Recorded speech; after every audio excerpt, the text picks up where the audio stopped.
We had our open house scheduled today from 1 to 2:30. We communicated to our realtor early morning, letting them know the home was ready. Pets and humans vacated. We got a reply 2 hours before the start time that they'd let us know when the last guest vacated and the open house was over. My husband drove by our home at 1:30 on his way to our friend's house and saw people standing around in the driveway and realized our realtor's car wasn't there. He stopped to make sure everything was okay. The home was locked, realtor not present. Text messages and calls went unanswered. He called the local real estate office and spoke to someone, but no immediate remedy was available, and there was no known emergency communicated from the realtor to their office. Several hours later, the realtor called. Several hours after the open house would have ended, the realtor called, clearly upset and crying, and reported some level of, quote, family drama. And with that, welcome to the House Einstein podcast. This is House Einstein podcast 95. And I am your host, Osman Parvez, and with me is Hamish Crabb. Hello, and Osman, happy Halloween. And happy Halloween. With that note, our Halloween edition of the podcast was actually last week, but this is Halloween week, the week we are recording it. Today is October 29th, and we have a really spooky podcast for you to enjoy from last week. Check out House Einstein podcast 94, full of ghost stories and things that go bump in the night. But this podcast likely will be hitting your ears after Halloween, so we wanted to make sure we are in line with post-Halloween and not pre-Halloween. And I suppose... Yep. Get ahead of the curve, you know? Yeah, we're just getting ahead of the curve. Yeah. The core theme here, and this is the topic of our closing table this week, is the cost of dishonesty in real estate transactions, or what happens when your realtor tells you what you want to hear. And I think we, like with the intro, kind of tried to find something of dishonesty. It ended up being, same thing, dishonesty on the agent side. And, a little discussion, a family drama, Oz. Well, no, let's just stay there for a second. There certainly is a lot of dishonesty in real estate transactions. And in many cases, the reputations that agents have for being dishonest, for shenanigans, for lack of professionalism is well deserved. And I want to say that as somebody who has practiced real estate for over 20 years, it was astounding to me the spectrum of competence and professionalism that exists in this industry. And on one end, there are amazing agents that are ethical, work hard, disciplined, great communication, and add a lot of value to the transaction. And then there's a large number of agents that fall further down the spectrum. And there's a lot more that are on the low end of the spectrum than on the high end of this competency and professionalism spectrum. And the problem is most people that purchase these services, buyers and sellers, don't have enough experience with agents to be able to tell who's really good and who's not. And as a consequence, they choose their friend. They choose somebody that their friend recommended because they choose their cousin that got licensed. They choose somebody that has a well-established brand name that their license is hung beneath, but they haven't actually been in the industry very long. They just feel like, oh, well, they're with this well-known brand, so therefore they must know what they're doing. And in many cases, I could tell you as an employing broker and one who has a number of friends who are employing brokers, we often share stories of how we have to babysit and fix mistakes. That's no longer the case at House Einstein. All of the agents on our team are very well experienced and don't need babysitting. When I get involved, it's normally because there's something more complex that requires a sounding board more than an advisor. Although sometimes it's advice, but really it's a sounding board to help think through what are the possible outcomes and approaches to solve something. But that's what we're going to be talking about today is... I'll say as well, just there's an inexperienced agent in the state of Colorado, there's very usually 2 agents per transaction. So it's not just the person who chose the bad agent that's stuck with them, it's the agent on the other side as well. And we've been stuck with that too. So it affects everybody. It's not so bad if the other side is coachable. Like if the other side is inexperienced but they're coachable, we can still get through the transactions on a relatively smooth basis.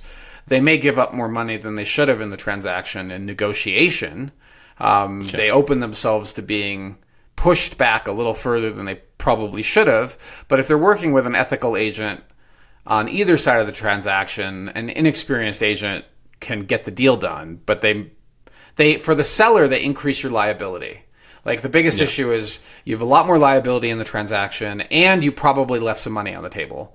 And we'll get to talking about that in a podcast in the near future, because we have some stories, but they're a little too close to what's happening in our business world right now that we can't talk about active deals. We're gonna let them breathe for a bit. Yeah, well, they need to breathe. They need to season. They need to mature. But that's our closing table.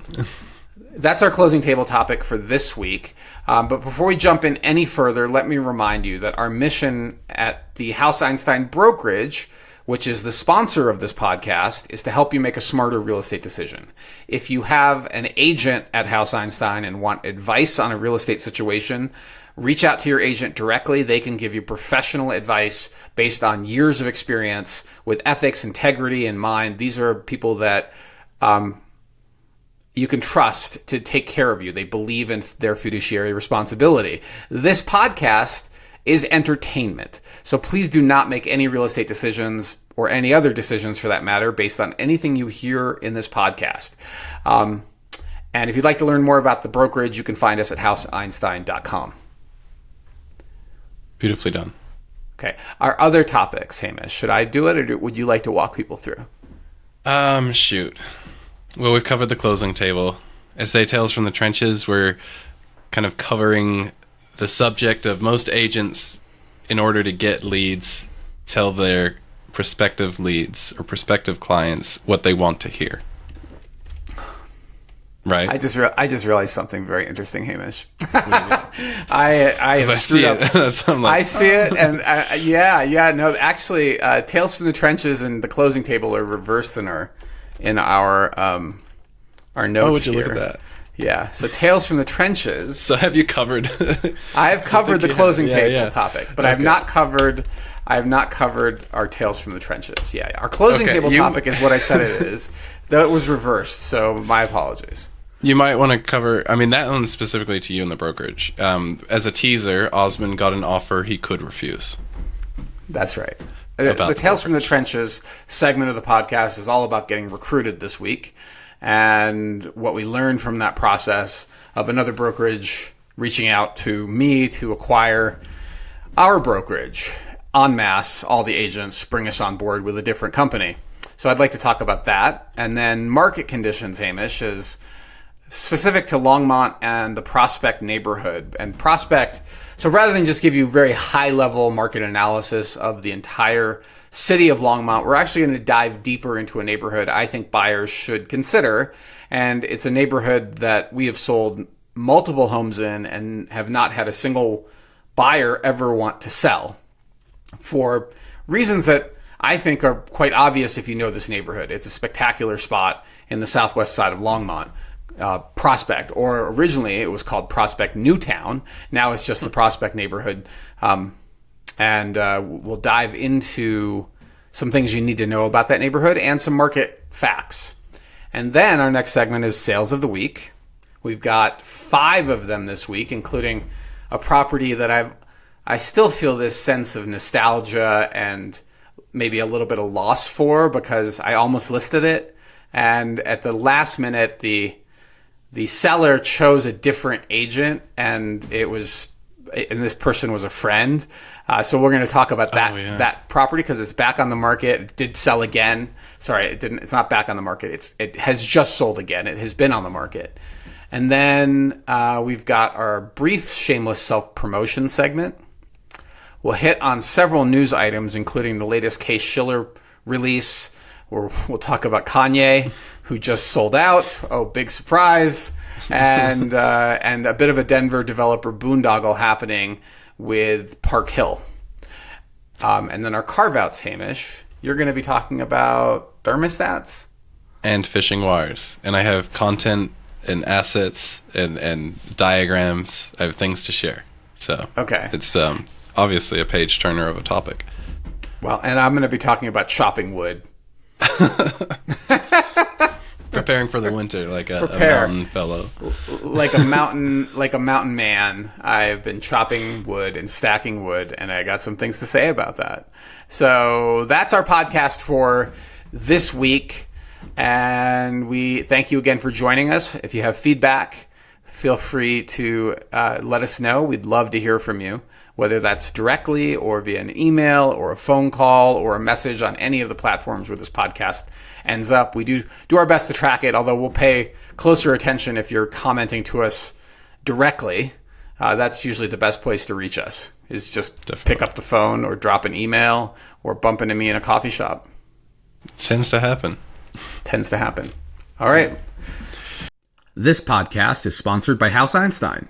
We serve buyers and sellers in Colorado, focusing on Boulder, Denver, and several mountain resort towns, including Breckenridge and Winter Park. Our mission is simple: help you make a smarter real estate decision. You can learn more at houseeinstein.com or our YouTube channel, where you'll find videos on neighborhoods, specific listings, and much, much more. Well, let's talk about getting recruited, Hamish. So this is mostly me. I've shared a little bit about that experience with the team, and it's not the first time I've been recruited. We'll say that much. I've been in this industry over 20 years, and typically the recruitment has been about me personally. This time it was about the entire brokerage, and they would like us to join their firm and basically extinguish the House Einstein brand, promising cash up front and all sorts of goodies for me personally to make it happen. But the biggest issue, I mean, I'll just hit the punchline. Well, we'll hold off on the punchline. Why the biggest issue, we'll tell you why it's not going to happen at the end, right? Spoiler alert, it's not going to happen. But I will walk through what I learned from this process. And it's really a reminder of a long time ago. When I first started in the industry, I was at a small boutique called Windwalker, and the employing broker of that firm, the owner of that firm, asked me basically to babysit the agents. Was this after Remax? This is before Remax. This is my very first real estate job. I wasn't licensed. Oh, okay. I was hired as an associate, similar to your position, Hamish, but with much more focus on analytics. I was just putting together research reports, and I was also facilitating the construction of a private club on Nantucket called the Westmore Club. So I had built the financial model. This is after Wall Street. So I built the financial model, the pitch book, and we had gone out and gotten funding from Lehman Brothers. And once that was funded, I was managing payments to the contractors, which is a process called requisitions.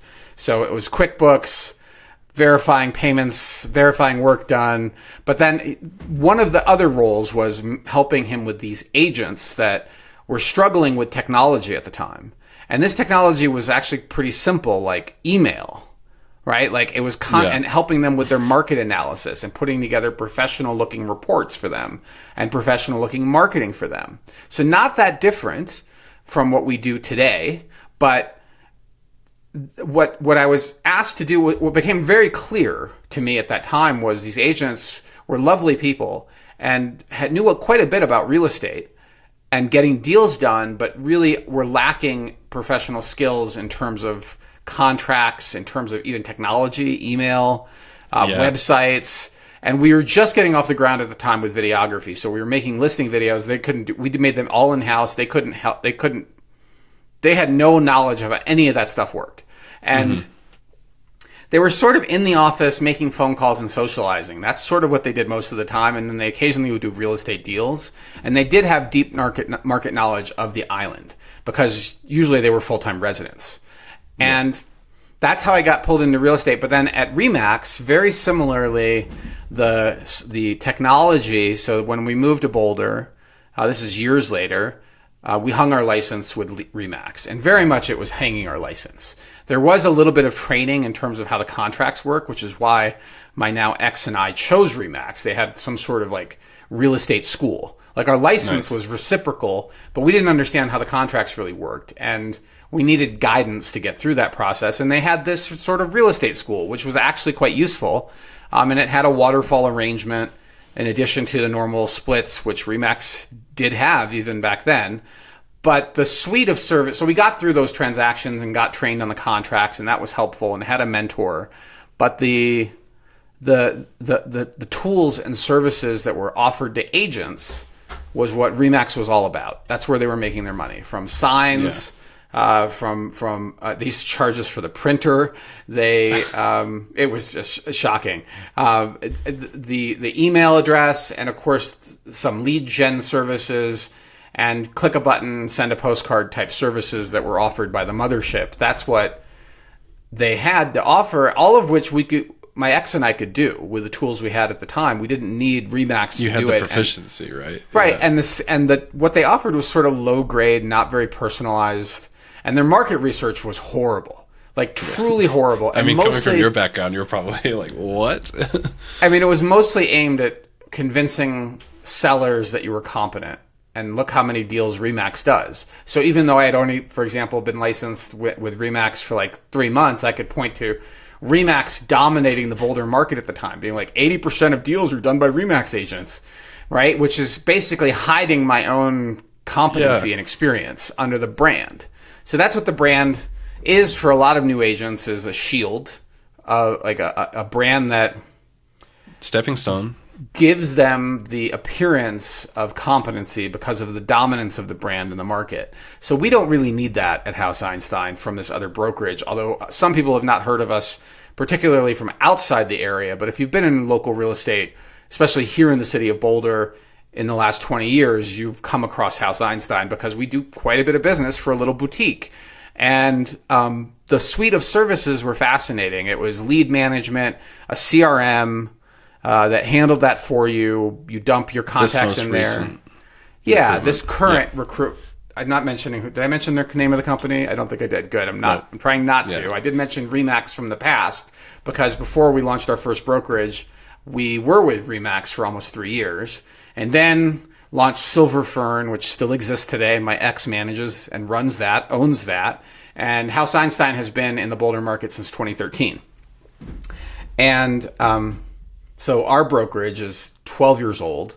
And we do all of the things this other brokerage does, but we have our own bespoke solutions based on best-in-class services that we found, right? Like we use a CRM after we considered a number of CRMs. We use Canva, but limited. Like occasionally, if we need to make something generic looking, Canva has been pretty good. But today... almost like last resort. Like, okay, we're running out of time, let's go to Canva. But everything we make is very customized and unique. And what the funniest thing about that interview was this person kept asking me, what's your platform? What's your platform for technology? And I'm like, what do you mean exactly by that question? She's like, well, let me show you.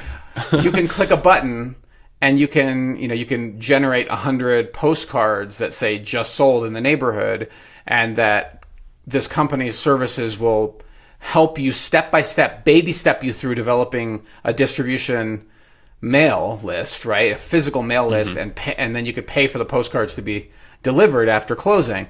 And you can also create instantaneous, like 4x5 square or 5x4 or 19x6 graphics and images with it'll download the photos from. This is what the fun part was. She's like, we could do this even for your listings. I'm like, sure, show me. So it uses the IDX gateway to access the MLS, pull the photos from the MLS, which are web quality photos, right? These are 72 DPI, and then it overlays brand on it and shows you just sold. And I said, well, that's great, but you can't use those for flyers. You those just said the name of the brokerage, though. Bleep me out, please. Bleep out the make a note. Bleep out the note. But you can't use those for print materials because that's 72 DPI. And she was so like confused. She's like, what do you mean? That's what we do. And I'm like, and I said, maybe the photographers for your brokerage are uploading the photos to your platform, and therefore they're 180 or 300 DPI photos, and those you can use, but you can't pull photos. Got a downscale going on or something. But you can't. Print materials cannot be 72 DPI. They'll pixelate. And she was so confused by that because clearly she's not a technologist or somebody that's familiar with photography and videography. And I quickly realized that what she wanted me to say was we use Canva for everything. And we don't use Canva for almost anything. Everything is bespoke. Our videography, our photography, our staging companies we bring in, there's no genericness to any of this. But it was interesting to see her pitch so hard the integration of these services. And that's when it hit me. I'm like, oh, right, the flashback to these agents on Nantucket who couldn't move a mouse around, right? That's literally the kind of target recruitment. Yeah, lead. They were struggling with how Windows worked, right? We were struggling with a PC. They had Blackberries and couldn't figure out how they worked, right? It was just basically like dealing with somebody's grandparents with technology. Like in my mind, I'm thinking about my parents struggling to reset the time on the VCR when I was 12, and I'm like, I can do this in 2 seconds. Man. Yeah. Right? Like this is the flashing 12. They are targeting the agents that are flashing 12, but have a book of business, right? So this brokerage does not target new agents. They do only want agents that have a certain dollar volume, and our brokerage easily qualifies for that, for them to come recruit to us. But we don't have a lack of any of technology abilities. In fact, quite the opposite. We're like constantly pushing the edge of what can we do and how can we do it better. Yeah. What tools can we use from AI? That's been my recent obsession for probably the last 6 months, is how do we use AI to leverage and grow and take stuff off our plate? And it just became really clear that this is what they use to sell agents to join, is the fancy branding that the agent can feel good about, and the branding looks good, and 2, this suite of technology services for agents that struggle with technology. And she readily admitted that. And I said, you're trying to sell me the technology package. She's like, absolutely. That's what most agents need. They don't know how to do these things. I'm like, oh, well, we do. And our platform is comprised of either bespoke or very carefully chosen service providers that we can discuss, but we can dump the service provider at any point in time. And our agents own their data. Like we don't, like I'm not here to, like you dump your clients into this brokerage, they're going to, if you ever left, they're going to 100% be marketing. They're not giving back that data, right? Right. So that's my assumption, by the way. I don't know that for a fact with this brokerage. And Hamish, do please bleep out their name. Yeah, because I do not want their legal team contacting me after this podcast. But I really do appreciate budget for that.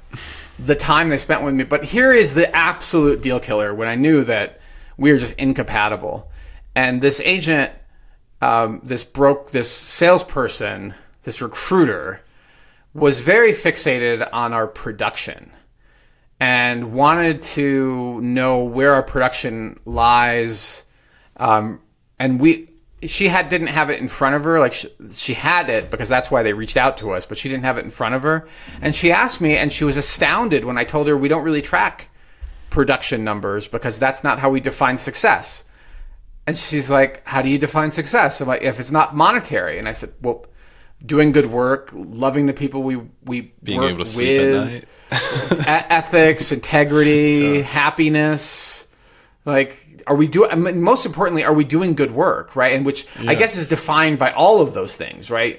Good work is all of those things under it. And of course, need to make enough money to be happy. But beyond that, one additional marginal dollar does not result in one additional unit of happiness. And she really was astounded by that. And that's where this brokerage and our brokerage are fundamentally driven by different values.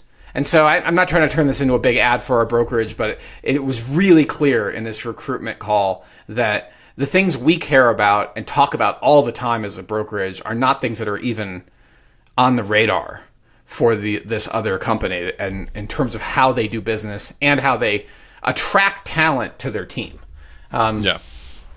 They I guess outside of the pitch, your name is not Osmond with a D at the end. No, I mean, yes, there's some unprofessionalism in their staff in terms of their attention to detail. I don't usually get offended. Like, it just happened yesterday with somebody called me, it's a closer at Land Title who's not one of our people, right? This is from the Fort Collins office. And the email starts, "Hi, Osmar, OSMAR, and does this certain time work for closing?" And her name, I think, is Megan. It just ends, I think it's Megan. And I almost replied back, "Hi, Megar," with an M-A-G-A-R. But the snark, I wrote it, and then I thought about it. I looked at this, and I'm like, don't be that snarky, right? The joke like, won't get communicated. She'll just be really confused by this, and it's sort of mean. So don't do it. Just ignore it. I've ignored it most of my life, but snark is really hard for me to stop. I had to forcibly stop myself from being snarky. But that happens all the time. My name is not easy for a lot of Americans, and they love to throw a D on it. It gets spelled all sorts of ways, and I don't get offended because life is short, and there's other things to focus on. I notice it, and that's what happened with this other brokerage recruiting me. They put a D at the end of my name, and it was an assistant who put a D at the end of my name. And they spelled it OSMOND or something like that. Yeah, it wasn't Osmond. just which is fine. But they were also late twice. I've seen that one too. They were late twice to the interviews they set up, which, I mean, that tells you a lot, right? Okay, so let's move on from getting recruited. That's on the name thing. Around the same time that you were telling me about this, I think last week, I was getting health insurance figured out on my end. When I first moved here and was getting my stuff set up, I had a very strong accent, and we were going through Kaiser, and I told them my name was Hamish. I guess I didn't dictate it clearly enough, but they wrote it down as Hamist, Hamist, and that's been my name, and I didn't realize until whole rigmarole in healthcare, but I'm back now with Kaiser. And my login is still Hamist, and in the mail it's all Hamist, and there's nowhere I can go online to like fix it. And I'm just like, I completely forgot that I was Hamist on the healthcare world, but sure. Hey, Kaiser, if you're listening, fix that. Well, they could use that as a case to deny you. You should get that fixed now, okay? Yeah. Like, if they're looking for reasons to deny you, who knows? I would not leave that. I want to get that done sooner than later, so I'll write it down in my little task notes here. Anyhow. Names are important, and I am deeply embarrassed when I screw up somebody's name because I feel like it's the most essential thing to get right. Treat people with respect starts with being on time and saying their name as best as you can, at least saying their name properly. I guess I take less offense to mispronunciation. I don't take offense at all, but people would probably take more offense to less offense to mispronunciation and more offense to just misspelling it. Like, it's spelled in the email, right? Like, you see it in the thread of emails. And this particular title company, we've done hundreds of deals with, but mostly here in Boulder, not in Fort Collins. And it's an unusual name, so people in a rush just kind of blurt out a name and write it in. If any of the folks at Land Title Boulder that we know well misspell your name, we should absolutely hit them back with the same way that they spelled your name. If it was anybody on our local team that screwed it up, they would have gotten a lot of snark. But it's somebody I don't know. And it could be somebody in their first professional job. And, I just don't know who's on the receiving end of that. And I don't want to be the person that just makes somebody feel awful for something their manager should be overseeing and advising them on. But I will say that AI would not have made that mistake, and AI is eating the lunch of all these entry-level jobs. So you gotta be better. That could have been a news thing. Maybe next week. That could have been a news week. Thing. Maybe next week, yeah. All right, let's talk about the closing table, Hamish. And you were there for this deal, so I'm expecting your input on this. But basically the story goes, and I won't mention the address of the property, but this is a closed deal for us. We represented the seller, South Boulder listing, and it was a regular reader, I think, of the newsletter who reached out, and they had been interviewing agents, and they interviewed us, and they ended up hiring us because the other agents basically told them, what they wanted to hear. And these people are wired to listen for what they want to hear as problematic.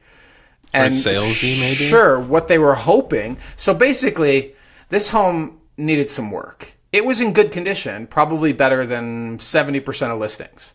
But it still needed some things. And what we told them, what we did was produce a pretty substantial list of things we thought they should do to improve its marketability and make sure it sells fast and possibly for more than list, particularly in a market that at that point had started to falter. And they were kind of astounded by this because the other agent, the other potential winner that they were considering in particular. Do you remember who it was? I don't, but I'm sure it's in my emails because they brought, as we got started, they told us, they chose us because of all the things we told them they needed to do. And the other agent told them they needed to do nothing, just put a sign in the yard, we can get it listed this weekend. And that sounded really appealing, but also raised red flags because of what we were telling them, which was very different. And they ended up choosing us. And after closing, they ended up thanking us for helping guide them through that process of home improvement. And it's really not true home improvement. It's home marketability improvement. Yeah, that did it resulted in a very strong sale above list. I think we had multiple offers. I believe so. I don't remember now, but it's typically how we end up above list. And they were shocked at how quick it went. Yeah. They were shocked how quickly it went. It didn't go quick because we underpriced it. It didn't go quick because that market segment is just so in demand. It went quick because they did all of the work necessary to make it very appealing. And it was a lot of work. They spent like 2 weeks every day after work, all weekend on the weekends, doing the work we recommended to prepare the home for sale. And when we finally got there with photography, it looked amazing. And videography looked spectacular. And we marketed all of that well beyond the MLS. And that drove a bunch of people to come see the houses, which is what you need to get offers. And got an offer that blew them away, and it closed very smoothly. And afterward, they were so grateful they didn't choose the person who's like, stick a sign in the yard, it'll sell. But that is very appealing, right? Like if you, my parents, unfortunately, I'm going to just throw them under the bus a little bit. Bless their souls. They're alive. They're not their souls and their living bodies. But a couple of years ago, they told me they wanted to sell their house in upstate New York. And I said, okay, well, here are all the things you need to do, right? You need to declutter. You need to get rid of like 50% of your belongings at a minimum, and probably closer to 70% for my parents. They have so much stuff in this house. They've lived in this house since the 90s. It's full of things. These things have got to go. And these things are going to go anyway if you're serious about selling the house, right? Like you're going to donate. You're going to take them to your new home in Florida. You don't need these things. If you need to distribute them to... Yeah, either way. So do it now and make the home look better, because right now the home is full of stuff and it's very hard to see past your things. And after that, there's deep cleaning. There's some paint correction they need to do because there's some color issues in what they've got in their house. It's a stunning property, by the way, but it still needs this work. And as I'm talking to my dad, he just, after about 10 minutes of hearing this, like line by line, I'm walking him through it. He just stops me. He's like, stop. I'm like, what's going on? He's like, I'm not doing any of those things. We cannot do any of those things. We're just going to sell it as is. I'm like, oh, okay. I mean, I call you dad for medical advice, and you called me for real estate advice. You do what you want to do. It's your house, but I'm telling you, that's not the right way to maximize the sale price or even get it sold at all. And so they hired somebody from within their community that they liked, and they listed the home. That guy did nothing, from what I could tell. He took some really bad photos of the house. I mean, the photos are like smudgy cell phone photos showing all of their clutter. And every photo is full of clutter. I mean, they're elderly, right? Like, it looks like people live there. And since the 90s, too. I mean, you're bound to stuff. The home did not sell. Long story short, the home didn't sell. They had it on the market like 6 months. They got one low ball offer and pulled it off. And now they're trying to once again evaluate whether they should sell it or not. And the market's gone down since then. So this was a very expensive decision, and my parents made, in my opinion, the wrong decision. But at the same time, it's like anybody else's parents. Good luck convincing them. Or anybody else. People really look for confirmation for what they want to hear. That's what most people do. And so if you are meeting with a realtor and all they're telling you is what you want to hear, that's a huge red flag. If they're not giving you the reality of the market and can show you the data that backs it up, that is probably not an agent you want to work with. Yeah. I think a note too with this, the anecdote with our clients, the home wasn't in a state of disrepair. However, there were still kind of touch-ups and like listing prep. And these clients boogied. I think it was over the space of a week that the whole thing, I mean, it wasn't a transformation, but it was such a noticeable, clear difference in the amount of prep and sort of staging that they'd done to kind of button everything up and get ahead of what would be very minor inspection issues should they arise. And they kicked butt.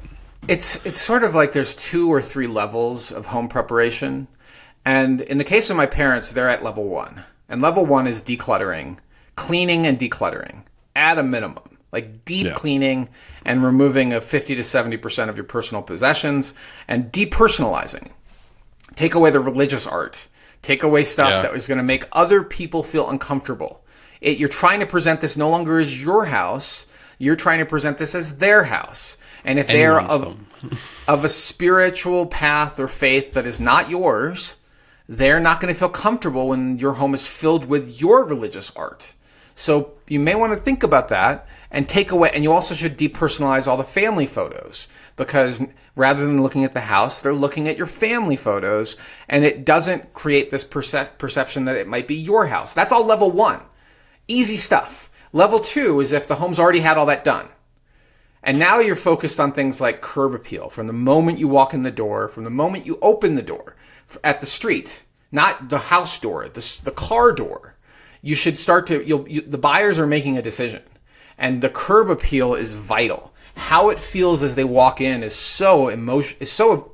Look, I'm a former financial analyst. I've got a background in math and science, and I'm here to tell you it's not about math and science and rational reasons. It's all about emotions, feelings. People, the emotions drive the bus. The rationality is what seals the deal. And so the emotions are, if they feel gross on about anything, they're not going to write an offer. Cigarette smoke, dog poop in the backyard that they stepped in, cat pee. Like, these things are so emotionally, like, negative reaction to these things. And bad curb appeal is going to cost you a lot of money. And there's so much you can do to improve a home's curb appeal. So from the moment you walk out that door of your car and you're walking up to the house and you're approaching the front door, opinions are being formed whether or not a buyer realizes it. And those opinions are mostly emotional, how they feel walking into the home. And so that's the next level. And then once they're in the home, this is level 2. Once we're still on 2. Okay. Right. Once you're, and level 3 is going to really be next level, very subtle things. But level 2 is all about thinking about the feng shui of the house. Like, there shouldn't be anything that blocks a movement of a body to a window or a door, right? This is one of the most fundamental principles of feng shui and staging. And sometimes realtors will bring in a stager because they don't want to deliver this type of information to a seller. Not the worst idea. and unfortunately, most stagers don't want to work with sellers like this either. Like, they don't want to tell this. So it's difficult to bring in an outside party to deliver the bad news. I tried this the first few years where I would bring in a stager just to tell the seller, look, you got to get rid of, like, your stuff. It's a problem. And it just didn't work well because the stagers were too blunt. And instead, now I manage schedules and everything too. And it's better that I'm there to walk them through why these things are important, to remove a bunch of the furniture, not just like random personal possessions, but this energetic flow between rooms and between windows and doors. And you don't have to believe the woo-woo. You can just believe the functional design elements, the human need to go stand at the window and look around. Versus you live in the house, you can block a window with a couch, right? You can no longer walk to the window. But for a staged home, you should be able to walk right up to the window. And these are, subtle things, but they are significant. Make a serious difference. Yeah. Yeah, absolutely. Level 3 is going beyond dealing with the existing home and its finishes. Level 3 is about paint It's about fixtures. It's about finishes. And it's about patience and timing. Like, you need to have planned significantly in advance to get the right prices on retiling a floor, resurfacing a countertop, swapping out appliances, swapping out bathroom fixtures, that sort of stuff. Some of it is low level, some of it's a lot high level. We had a listing that closed this spring, and initially the seller didn't want to do anything because they were hopeful the market was still there. But once it became really clear the market wasn't there, they trusted us enough to go find them contractors to level the floor in the kitchen, install lighting in the basement, right? I don't know if you remember, Hamish, but we got some lighting installed in the basement, which transformed this house. The emotions, and it was all about the emotions. The emotions were radically different once the basement was no longer dark and the kitchen floor had new tile and was beautifully level. This is, you would think that grungy looking grout wouldn't result in an emotional reaction. And I will tell you that grungy grout in a floor tile, even if it's not consciously recognized, it registers. Yeah. Exactly. Even if they don't realize it consciously, it registers in their attractiveness to the home. And I kind of think it's like dating, right? Like, if you're on a first date with somebody and you notice these people have like grubby nails, like there's dirt under their fingernails. I'm going to be single forever. I just notice too much. I'm too harsh. Oh no. But oh no. I was going to say, like, if you've got this house with like grungy grout, and then you have agents like us walking in pointing it out, like, like doing the prep, you've got to get to it. Well, I mean, so we don't, I will say this, that if you're meeting with me for the first time listing your home, I'm not going to do this. Because if I walk into your listing and start into your home, and we don't have trust established for why you've chosen me, and I just start telling you about all this huge list of things that I want you to do, you're probably going to hire the other agent because that person's telling you what you want to hear. And instead, I'll tell you that we're going to produce a 25 to 50 slide deck PowerPoint for you, room by room, that's going to tell you each of the things we recommend that you do. And if you need contractors to help you, we will give you those referrals to those contractors to help you. And we will help you establish a timeline, and we will help you manage the contractors, even if necessary, to get your home prepared. But it's not going to be, I'm going to walk through, if I'm going to walk through and just point out things, you're going to forget half the things. 2, you're going to feel really annoyed by me. And 3, I'm not going to have a relationship with you that protects that sort of direct honesty. Allows it, right? Allows it. That creates the opportunity for it. So what you will get from me is, I'll tell you about the PowerPoint, but I'm not going to go into all those details in your listing because it doesn't make sense, right? So we're not at that point in our relationship where we can talk about your defects in your property, not your personal defects, the property defects. So if you ask, no. No, everyone's got personal. I've got a lot of. We already said we're not the therapists, right? We've got that episode. We're a home therapist. In some ways, I feel like we are therapists. We're just not licensed. Unwillingly or not, yeah. Well, I mean, maybe willingly. I don't think people that have ever been divorced should deal with divorcing clients. I don't think they understand how messed up the container is, for example. I think that's a reasonable take, yeah. Like I wouldn't hire anybody listening to this podcast. If you're going through a divorce and you're thinking about hiring a real estate agent, only hire that agent if they have been through a divorce. I would not hire an agent that is not. And honestly, that's because they have been there and they know how dysfunctional it will get or can get. And if you really want somebody that's really professional and, not, that shouldn't be the only factor, but that could be the decisive factor. Could tie into it. Yeah. Yeah. Good pro tip there. I think at the end of the day, I mean, kind of like circling it back to what we do as a brokerage is we're honest, right? And we're realistic to the task at hand, because if we're not, it's going to work out negatively for everyone involved, right? Like the home will be up for longer. It might sell for less. And, and then we're also seeing that reflect on our professional portfolio if we have a listing that sits for a long time because of the prep. And, so we lead with that, but I think it's a sales industry, and there's a lot of agents that just see the leads and want the leads and go for it. And production value, like the brokerage that was recruiting you was, they want to see your production numbers. Well, it comes back to asking the right question. And by asking the wrong question, what are your production numbers for your team? It signaled to me that they are clearly the wrong fit, because that's what they care the most about. And of course, you have to make money in this industry. That's a given. But leading with that and prioritizing that made it very clear of a values mismatch.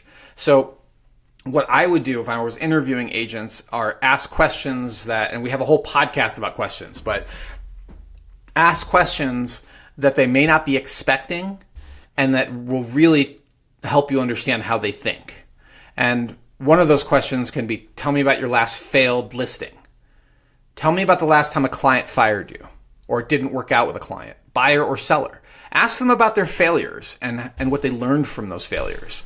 And I could tell you, all agents have had lessons from things that didn't go right. And if they can't immediately start talking to them, if it really causes like a glitch in their personality to suddenly switch to like, did I learn something? Like, you know you're dealing with somebody whose ego is running the show and not somebody who's humble enough to admit their mistakes.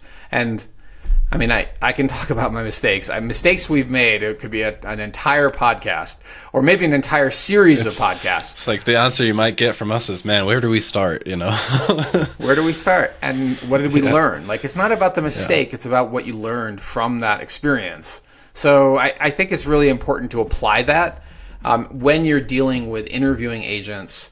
Or if you're an agent being recruited, you should be asking that of the recruiter. When they are just telling you how great they are and how amazing they are, you should let them talk, but then you should be asking them questions about where they've made mistakes and what they learned. I think that's a really simple rule of thumb to separate the wheat from the chaff. Yeah. That's been... during that listing, as a fun little bit of trivia for y'all, I had a stomach bug and it was terrible. Do you remember that? No, not really. Vaguely. I think I was like, the day after I got better, I was like going and shooting and everything, but there was a brief period where I was just out of commission. I think it was like 2 or 3 days. I remember like driving up to the address just feeling like I was floating because I was so ill. I didn't know that. I don't remember that. I did really love those clients. They were so smart and hardworking. Very detail oriented. And very much like equal partnership between the male and female, but division of labor and things. I liked their dynamics and it felt like a good feather in the cap when even after closing, they were reaching out to us about a home they had purchased where we didn't represent them. Opening with, we are so regretful that we didn't have you represent us. We thought it would be better to separate buy and sell, but based on our experience, that was a mistake. That always feels really good, but the point is that I felt very honored to even be asked questions to help solve things that they were dealing with their new house.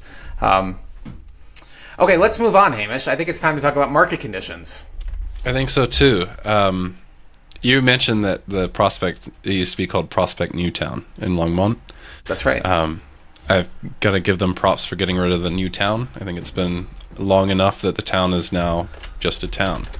Soon New York will become just York, I'm hoping. It's been a while, but any moment. That's such a bad joke. I don't even know where to go with that. What a segue. You're ready for dad jokes, bro. Well, so let's start. First of all, let me just say, Prospect is not a town. It's just a neighborhood, right? It's not even that big of a square, area. The acres are actually relatively low. It's a relatively dense neighborhood that was constructed starting in the late 2000s and into the early 2000s. So like 1997 to 2002 era, I think most of the homes are built in. I'll double check that in a second. And at the time, it was really startling when it was built because it has a diversity of architectural styles and paint colors and mixed use within the neighborhood, like offices and condos mixed together, and some retail shoved in there too. Yeah. And then they named the streets all these crazy names. Yeah, the streets are awesome. And at the time, none of the trees were built. grown. None of the trees were grown. And so people were like, what is this crazy thing?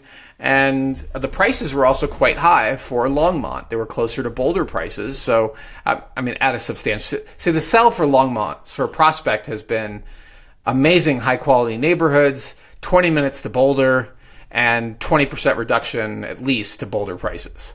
And much more functional homes, larger, newer, really attractive aesthetically, almost like it's almost like the Truman Show, but without all the identical houses. Instead, they're like all these different styles, right? Like they're really pretty. Yeah. And there's something energetically emotional about when you walk around Prospect, like, this is just a cool neighborhood. You can tell that they tried to do something different, and it paid off. To me, at least. So we've been there a few times when it first started for like lunches and stuff, and the neighborhood has that air that you're giving it, and it's just, that this was built, I think, with a lot of intention, that neighborhood. It's one of 4 locations in Longmont that I would pull the trigger on personally. Yeah. And the others, Renaissance, Old Town, and up by the reservoir. McIntosh. Longmont Reservoir. McIntosh. Oh yeah. Oh, don't blame you. Yeah. It's called McIntosh. It's called McIntosh Lake. It's not the reservoir, but that's what I meant. That's the computer. But before the you were saying I think it was developed like early 2000s, late 90s. It actually feels more modern than that to me. I would put it in the tens to teens on a feel basis, for kind of a reference on how this neighborhood feels for the listeners. There's 2 phases. There's a second phase that's in the tens. There's an older phase. So so let's jump in with, let's talk about market data for Longmont specifically, and then we'll drill down a little bit into more market dynamics in Prospect. And if you look at Longmont as a whole, there were 130 new single-family house listings that hit the market last month. That's an increase of 2.4% from a year ago. And then there were 281 total homes available to purchase in the month of September. That's an increase of 18%, 18.1% year over year. And if you look at the year over year pattern, it's pretty much vertical, right? The market inventory bottomed in 2022, in January of 2022, and has, this summer was the highest level of inventory in Longmont, where it peaked in July of any point in the last 10 years, right? The highest inventory for a 10-year high. And it's still likely to keep moving up. Under contracts, or also called pending sales, there were 95 last month. That's flat from a year ago. And then closings, and this is when the market has started to wake up a little bit. We saw 97 closings last month. That's an increase of 11.5% year over year. And sale prices, we really prefer to look at sale prices on a median dollar per square foot. Just keep in mind that smaller home, it's not really indicative. Let me be clear. When we talk about price, if you conclude my home has gone up or down in value by X percent, you have concluded the wrong thing, right? Like, it's very dangerous to conclude price movement on a month-to-month basis based on median price per total, because larger homes have smaller dollar per squares, and it's all mixed together. And so you really need to, when you look at price per square, you need to look at similar size homes in similar locations, and then you can talk about how that median price has moved over time. And really, you should be also adjusting for any upgrades. This is why Case-Shiller, which we're going to talk about in the news segment of this pod, is so important, because it's a matched pairs analysis. And in theory, it removes a lot of that noise. You're not going to have like a home that has additions versus a home that didn't have additions over time, or home. So anyway, that's the core concept. $244 per total square foot is what sold in Longmont last month. And that's a decrease of 10% year over year.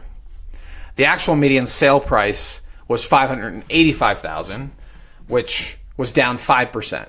The actual median sale price may be relevant to you as a home buyer, because you're thinking, what can I afford? Can I afford the median price in Longmont? and 585 is that median if you're targeting single-family houses in the city. Okay, let's drill down to Prospect itself. It's located at the southwest corner of Pike and 287, if you're not familiar with the neighborhood.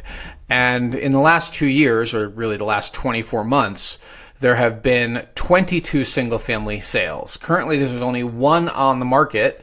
And what that should tell you, given 22 sales in 24 months and one on the market, is that if you're interested in this neighborhood, you really have to drill down to what you want, see every listing that appears on the market, and be ready to move fast when the right listing appears. And that pattern is pretty apparent in looking at the data. So home prices in the last 24 months have ranged from just under $1 million to one that just closed in September in a bidding war for 1.175. And the smallest house that sold in the neighborhood was 2,004 square feet. The largest one was 5,387 square feet. That's the one that just closed on Neon Forest. When you flip through the data, and this is more of a qualitative analysis, right? We're only talking about 22 comps. You have to adjust your evaluation of the market based on a couple of factors. One, there are some designs that are far more compelling than others, and there are some locations that are far more compelling than others. And because some of these designs are a little quirky, they may not have large appeal to buyers. There might be a select buyer that really is attracted to that quirky design. So when I look through, it's again usually a tale of two markets, right? It's a home that goes under contract very quickly and sells for pretty much full list or more, or it's a listing that is quite stale. It takes a while to get an offer, and they're lucky that they get an offer that's anywhere close to list. Of course, there's anomalies in the data set, right? There's 1029 Katy Lane that supposedly was down to 800 on the list price, and then it closed for 805 magically. Sometimes it happens that there are two buyers suddenly interested in a listing at the exact same time. Perhaps there's something else in this deal, like they agreed to buy something, right? Or, it could have also been financing, like they agreed to put in make the price $5,000 more, and then have the seller contribute to the buyer's closing costs and buying down the rate. Like there's all sorts of ways and shenanigans that deals get done, some of which may not be entirely in compliance. It's a bit of a pro tip too. Yeah. Yeah. Well, creative finance means sometimes figuring out how to adjust the rules. So when you see something like stale listing 92 days on market, yet sold for $5,000 over list, usually there's something going on there that's not about a bidding war. It's more likely financing, or they're purchasing something in the house. Things were included that weren't originally supposed to be included, like high-end appliances. But when you look through all this data, that's what the conclusion is. There are such an interesting tale of two markets: the stale listings selling for less, the really attractive style homes selling usually for quite a bit more. There's also a couple of agents that typically dominate who in this neighborhood who I've dealt with multiple times and have a sense of personalities. Like I'll share those stories in person. But when you flip through it, boy, the designs are so different. It has to be one of the most challenging neighborhoods to comp. And then in the middle of it, right, there's also this actual historic farmhouse, 1813 South Kaufman, which was built in 1910, that Hamish, our clients, I don't know if you remember, put under contract. And I was really confused by it because it looked, so there's a lot of homes in Prospect that look like they have traditional design, like it might be, like they're inspired by historic classical home design. And we're walking up to 1813 South Kaufman, I'm like, this looks like, it should be like one of those homes, right? And I wasn't aware that, no, this home was actually original, 1910. It may have been the farmhouse. So this is, like, how do you add this actual historic home into your comp set? How do you think about it? We had it under contract close to the list price because we went after it when it first listed, and then we terminated when we realized all of the issues in this home. And at the end of the day, it sold for about 150,000 below where we had it under contract, and that was the right move on those buyers' part. I'm glad to see that they did not lock down that property. But yeah, some of these are avant-garde modern designs. Some of them are traditional. Then you've got to adjust for neighborhood-specific factors. And then you have to adjust for not just the exterior appeal of the house, but how the home itself is laid out. And so there are 22. I'm gonna send these to you, Hamish. I'm curious how we can put these somehow into the show notes. But the most interesting one is in the new phase of Prospect, the Wallace edition. I can put a link in. Yep. But it won't last forever, right? The link will. It won't. It'll last for a few months, and then the link goes stale. So I don't think it makes sense to put the link in. The link works for newsletters, but it doesn't work for something that's if you make it a evergreen. comp, we can make it a PDF and then put it in like a private drive file, and that link will live forever. Okay, so we could do that. Okay. But this latest sale in September is fascinating. It's the largest. It's on a big 13,000 square foot lot, and it's the newest, built in 2019. And it must have attracted multiple offers because you're at $75,000 over list to get that property locked down. And this is in a market that is relatively slow. So Prospect, if you're looking at Prospect as an option, and I think you should, you also need a lot of patience for the right house to show up, because there's a good chance that it could be a while. And of course, we would reach out to the agents that do a lot of Prospect to see if they have anything up their sleeve, because sometimes we know about listings that are maybe in the future, the next 6 to 12 months, we might be coming on market. Just keep us in mind, people. Mm-hmm. In the work stuff. And Osmond, you're pro Prospect. There's no conflict of interest here. You don't own a stake in the development or anything. I don't. Oh, yeah, let me say that. I just think it's a cool neighborhood. Yeah. And I've just seen how happy our clients have been. And we have friends in the neighborhood. We have and past clients who are also friends. So there's probably 6 families in the neighborhood that I feel relatively close to, and maybe 7, 8. I'm just counting them in my head. I know one helped with appeals. The others, I think, were before my time. Yeah. Yeah, the others I think are before your time. Yep. All right, let's move on to the sales of the week. Awesome. There was something. I think we were bringing it up in Tales from the Trenches. It's completely gone now, but it's a little market point that I've got for the first one, Oz, if you want a gentle intro. I think it's this one's the one that was your friend's listing, right? Or 3075 Galena Way? Yeah. Wait, you mentioned this that my friend owned it, or it's my friend's listing? Friend owned it. Really? No, I don't. Is that not the one? No. Okay. I don't know. I no, it's not the one. No, that's the one. That's the one in Holiday. No, we're coming to that one. Yeah. Oh, cool. So we're gonna do this in price order. Our first listing is 3075 Galena Way, and this is in Shanahan Ridge.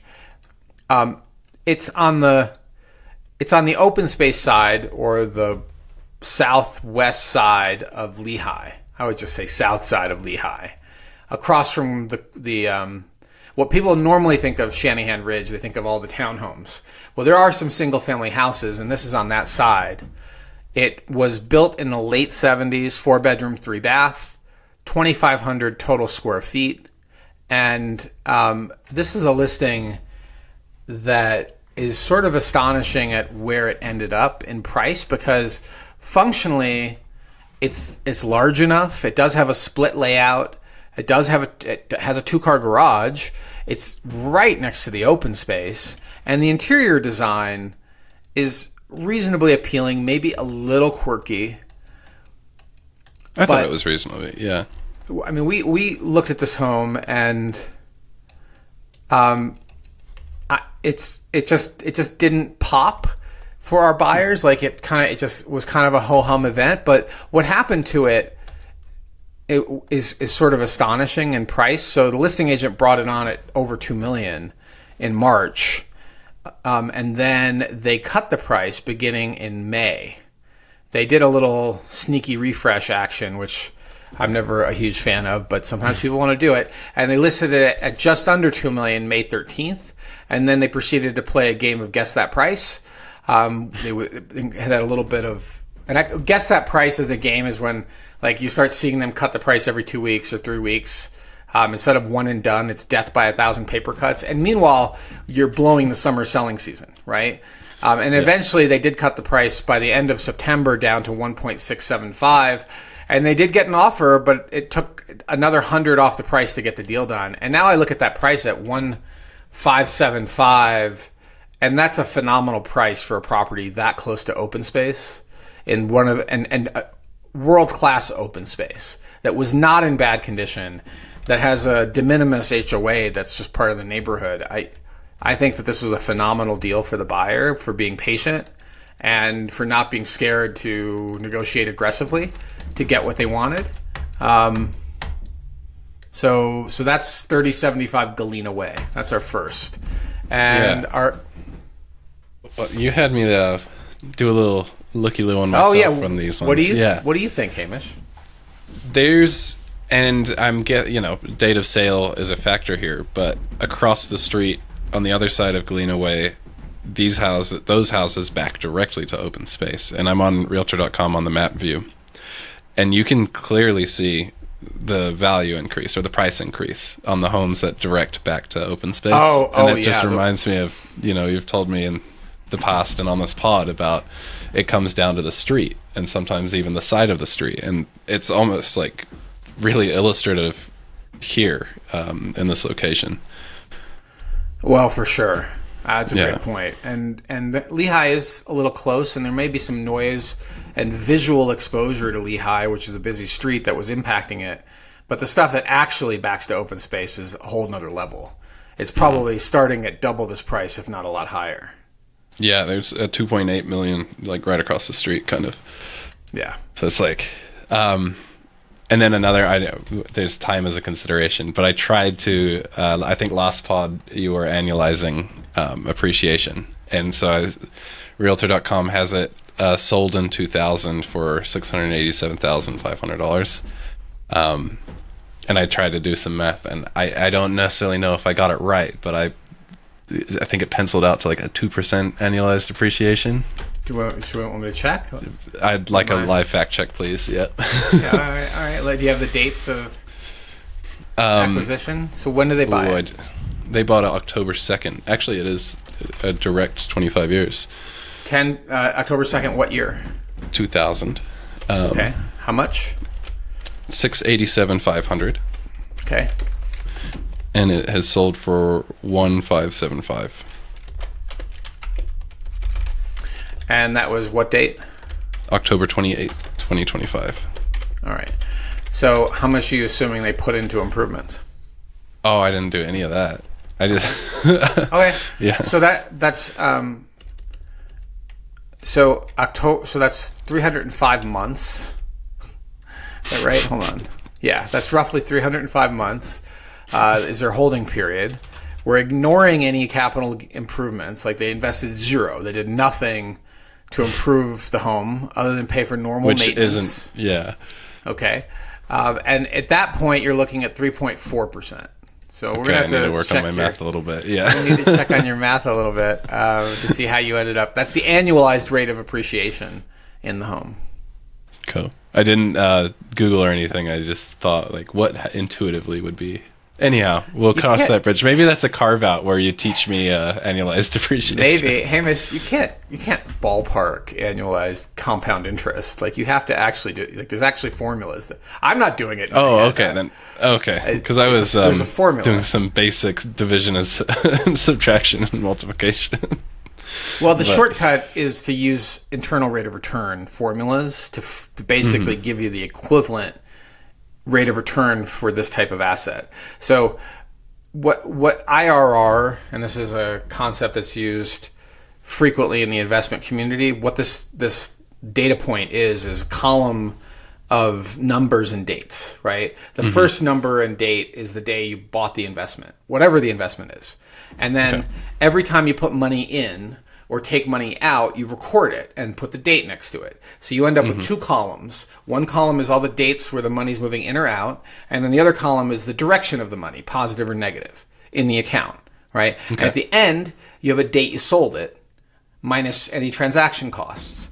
And then you have a fine, and then you take there's an interest rate that will equivalate to all of that column of numbers. That's effectively an annualized interest rate. That's called your internal rate of return.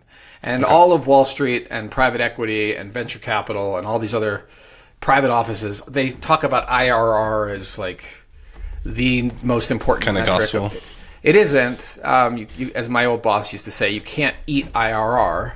So you can actually goose the number by having a very short holding period, right? If I gave you $1, if you gave me $1 as an investment today, and in a week I gave you $5, the IRR would be off the charts because it's only 4 days, and the rate of return, like the percentage that you got back, was massive, but it's $4. You can't eat IRR. Eat so you have to remember that it matters what you actually get in and out. All right, so that's I'll show you the formula. And I didn't do any more calculations on these other listings. So from time perspective, this is the only one. Yeah. I appreciate that you tried it though. That's good. Gave it a shot. Yeah. Okay. You know, the Indian dad in me is all happy to work on your math. What's 1% difference? You know, I got 2%, you got 3%. Oh my God, Hamish! In the long run, if you're listening to this with no video, you got to come back to this time code and see Allison's reaction when I say I know you're kidding. I know you're kidding. Okay, so 902 Grove Street is our next sale of the week, and it is a 2-story built in the 1990s specifically, decent size, 3,500 total square feet. 3-car attached garage in an excellent spot in Louisville. Louisville, if you are not shopping Louisville and you're moving to Boulder, you really should consider Louisville because it has a lot of what Boulder has. An exceptional downtown, although it's much smaller, but it's historic and it's authentic. It has music events, it has coffee shops, it has bars, it has restaurants. Not a lot of them, but it has enough. It has great schools, but what it doesn't have is a lot of students. So it's not like it doesn't attract a lot of people from out of town to have events there, and so you're unlikely to deal with traffic from a Buffs game or the students moving in and out twice a year. Like that sort of stuff doesn't happen in Louisville. So it's a really nice alternative to Boulder, and it's only 15 to 20 minutes away. Even with traffic, it's not that bad to get to Louisville. And this particular house on Grove Drive backs up to open space. You can hop on a bike trail, and that makes its connectivity, in my opinion, way better to the rest of the community. It's not that far from downtown. I mean, I would think this is well within walking distance. It might be a 20-minute walk, depending on there's good bike how quickly paths, you walk. And there are bike paths throughout Louisville. So this is a really you used to lifeguard in Louisville, right? You know Louisville pretty well. Yeah, so, just across this Via Appia, which is the street kind of between this house and the rec center. Yeah, and Via Appia would be one major throughway that you have to be aware of if you're buying in Louisville. West Pine is another one. Have you seen the Via Appia like redo? No. What's the redo? Oh, it's single lane both ways now.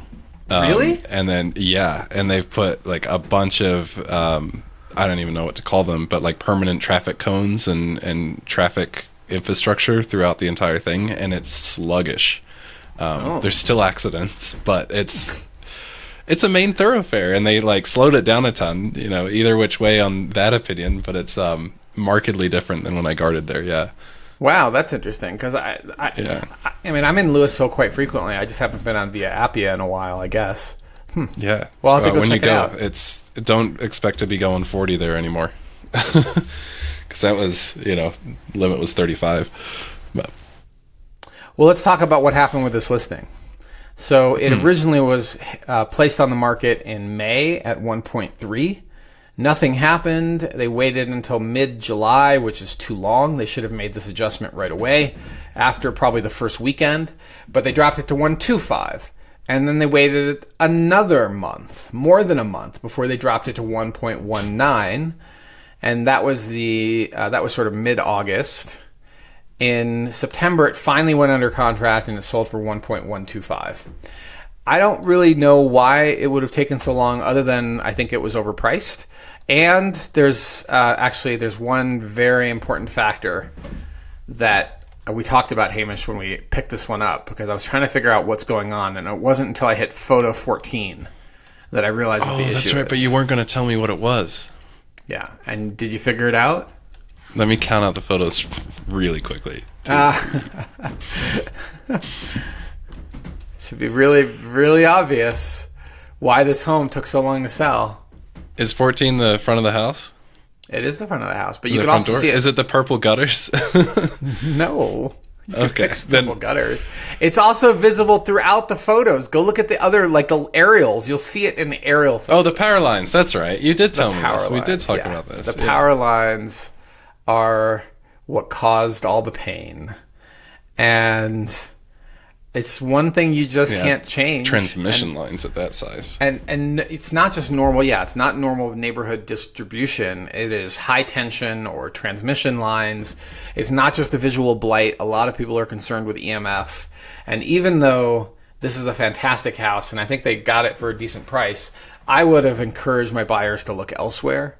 I think that buying a home that is, even if you're fine with the power line and the health risk, we have a client that's an engineer, and he laughed when I told him about EMF health risks from transmission lines. And I said, it doesn't matter that you believe that they don't cause issues and there's scientific evidence that there's no health issues. It's the perception of those health issues. And you will be reminded of them every time you come in and out of the house and you're in the backyard of this house, that you have giant power lines running right through. So I take it back about location. The power lines, it looked like a great location, but as we review it in real time, I now realize the problem, and those are the big power lines in the back. So, no surprise it took 155 days to sell. No surprise they had to knock off another big discount from the last list. And if this home had been anywhere else, not impacted by power lines or heavy traffic, backing to open space, it would have sold in a heartbeat at full list, if not a lot more than 1.3. There is a funky tinge on these photos too. And again, for the listeners without video, actually even the video listeners, in the description we have links to these listings. It's almost like a flatness to the image, but then there's like a little purple bluish hue to some of the things. Interesting. I don't think that's why I didn't sell, but it probably didn't make for good feelings. Yeah, I mean, you noticed that right away because of your expertise, but it's very clearly a different photographer, or it's a photographer that they used like a big package service like Virtuance, and they didn't color correct. Yeah.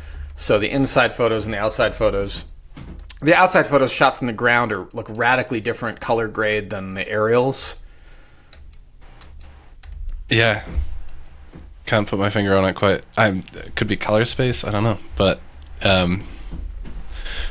maybe that's just maybe I'm noticing it. And good.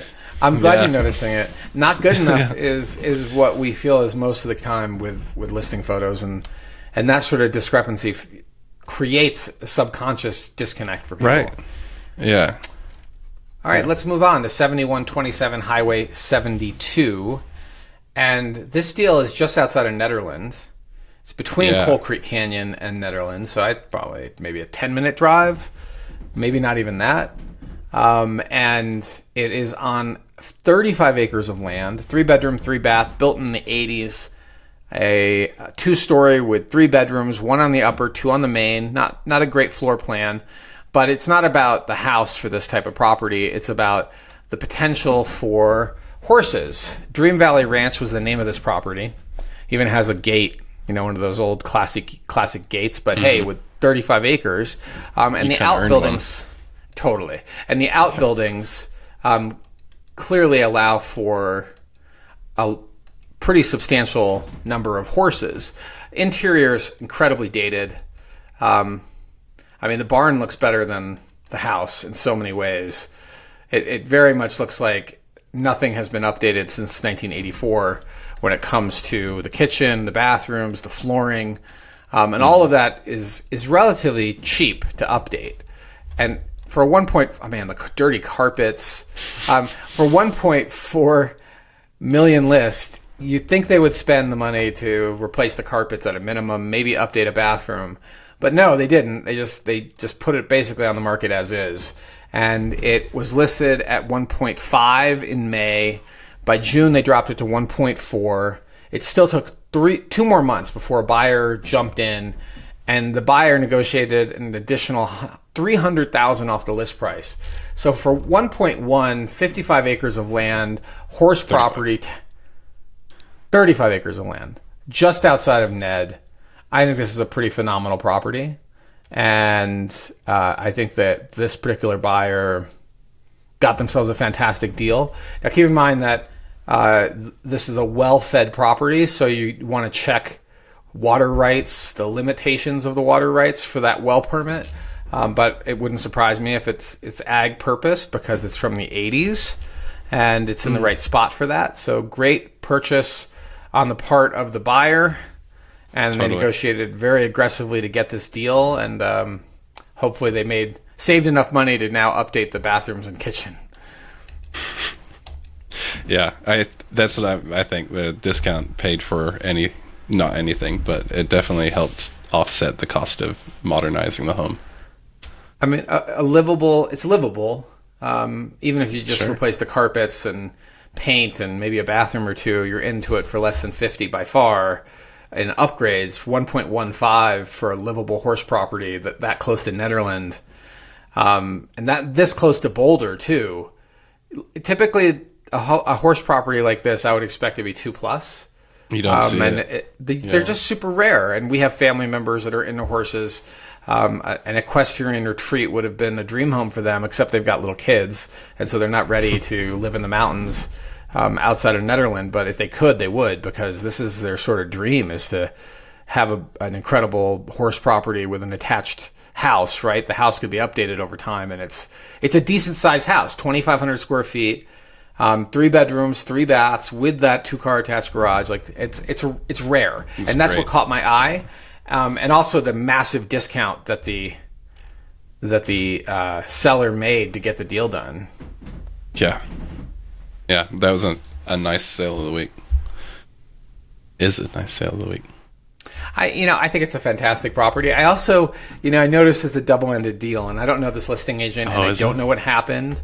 But I also wonder if it's one of these situations where the listing agent's like basically encouraging low offers to try to get the deal done, right? Like they've had the listing now for 100+ days or whatever, 100+ days before they got the offer, and they're bringing in unqualified people and saying, just lowball me. Let's see if we can get a deal done. I mean, she got the deal done, right? It's better than not selling it, but a $300,000 discount. I mean, what percent? Do you want to do the math on the percentage? I'll do the math. 1.1 over 1.4 minus 1. That's a 21.4% negotiated discount. And this, I got to say that I keep saying this over and over again. I feel like I've said this ad nauseum, but when you double end, when there is no independent representation, somebody is usually leaving money on the table. Like you don't have advocacy really going on. And I know that Colorado real estate law allows for transaction broker status. It also allows for the customer relationship status. But boy, 1.1 seems frankly too low for this property. I think there's some backstory here that I would love to know what happened. And when it's one agent representing both the buy and the sell side, at least on the MLS, their names on both sides, it's got to make you wonder. Yeah. I'm looking at their listings now, but I don't want to go too far. Let's not do it, and it's not about. And I'm not going to name the listing agent, and I don't really know what happened. I'm just telling you that it's curious. Mm-hmm. That 24%, 21% discount, like when you hit the twos, like fourth quarter in 10%, 12% the double negotiated discount. That's home runs. Okay, when you're in the point, when you're 20%.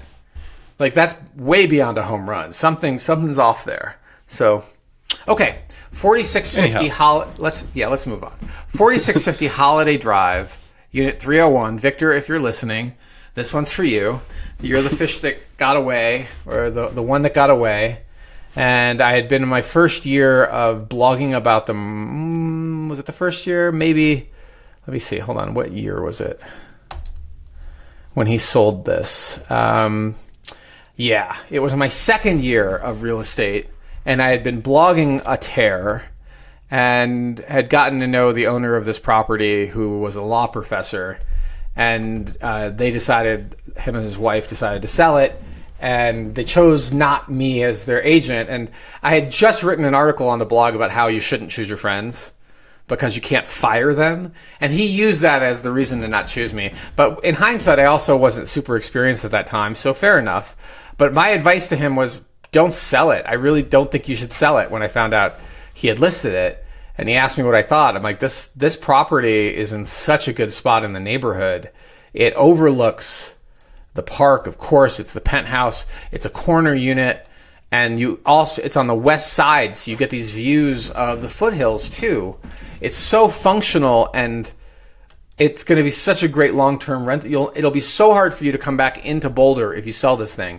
But they sold it, and he sold it for, according to the tax records, he got $579 for it in 2006, and the current owner acquired it. Oh no, sorry, he paid $579 for it. Oh, this is so painful. I have he paid $495. Oh no, on look Realtor. at the yeah, no, that's what the current buyer paid. My guy sold it in 2006. Oh, Victor, no. No, he had bought it in 2006. Don't mention his last name. For $579, and he sold it at an over $80,000 loss in 2012. So owned it for 6 years and sold it at a loss. And I'm looking at the tax record. That is so painful. And the current owner just sold it for $950, which is $40,000 over the list price. And it was a 21-day, less than a 21-day close almost. And that's 13 years ago, right? So if you held it for 13 years, I'm sure it's not a great appreciation rate, but it's more, it's a double. It's not you would have gotten rental cash flow during that time period. You would have gotten depreciation during that time period. And when the date he acquired it, 2006, let's see. 2006 interest rates were not particularly high, but could have refied it into a much lower rate during their ownership tenure. And sold it in 2012. Had tried to sell it in 2007 at $600 and failed. Like, had it on the market all summer and failed. And he should have just rented it out and kept it rented. Maybe he did for a while, because it wasn't on the market from 2007 to 2012. But sold it in what appears to be a private party transaction. It's not on the MLS in 2012 to the current, or the most recent seller, for $495, and then it just closed for $950. So that guy crushed it. Now, HOA dues are not that easy to stomach these days. This property has an $816 a month HOA, 1,500 square feet, 3-bedroom, 2-bath with a 2-car detached garage. I remember the garage being like secure but open, but I could be wrong about that. It might be enclosed. Just going on memory. But I just remember the design of this thing. It's a fantastic property, and I think the new owner is going to do just fine with it. It's a lock and leave in a location that is really hard to beat. So close to open space, easy access to the holiday shopping area. Like, you've got a few restaurants and shops uptown, and soon to be the new Bimoka going in. And, of course, the Novo Library. So much down there that is fantastic. And this is a property I would not.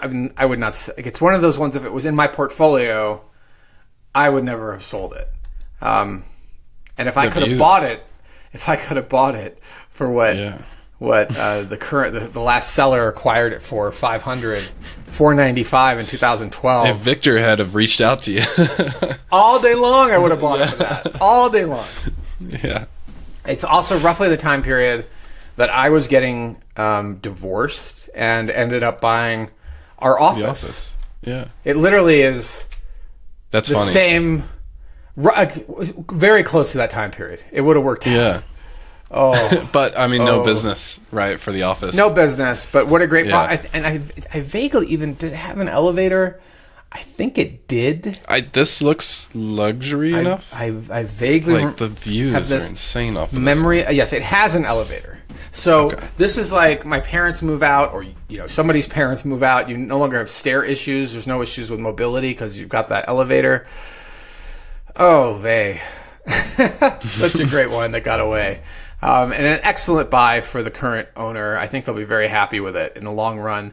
And if you're listening and you're thinking about selling in a few years, please reach out because I think this is a great property that I would love to own. Lock and leave and go live on a sailboat. No kidding. Shakira could live there.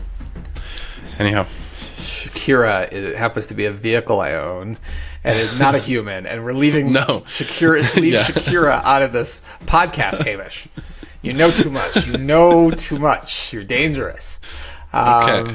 Our last sale of the week is 125 South 35th Street, and this property meets the criteria for the Basic Ranch Index from House Einstein, and there were 7 sales in the index this year. This is sale number 8. The index shows a median sale price of $829 and an average of $808, and this property is right there with $810,000. Index homes are 3-bedroom, 1-baths with a square footage limitation. They must have a 1-car garage and no basement, and that's what this property is.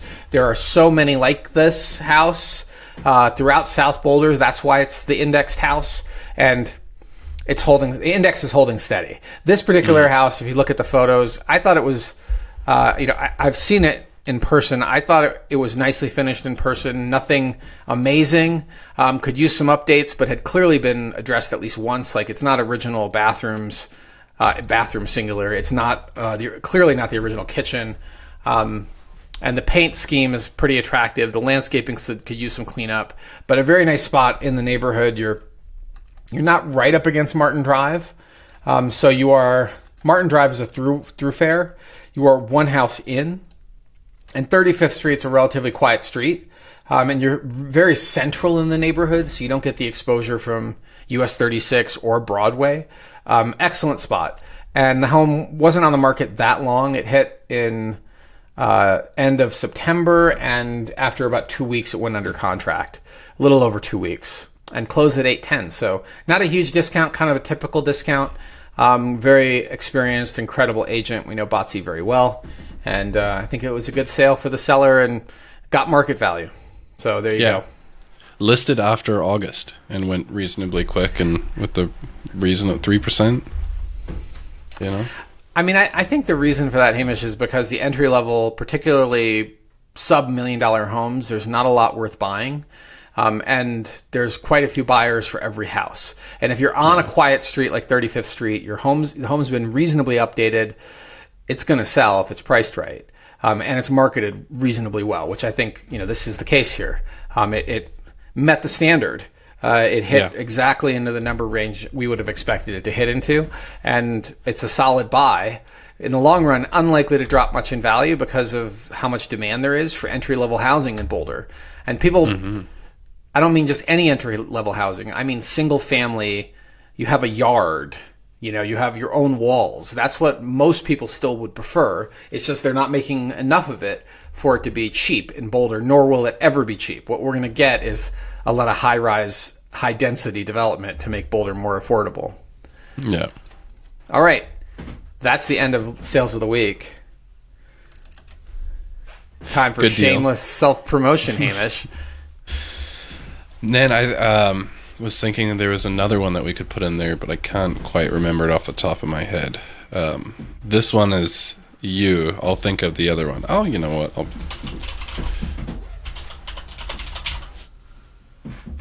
Okay. Well, mine is very short and sweet. So this past weekend, I have a buyer who wanted to see homes between 1.2 and 1.7 in Table Mesa, and there was roughly, 13 or 14 total, and we went through them all and narrowed it down to 5.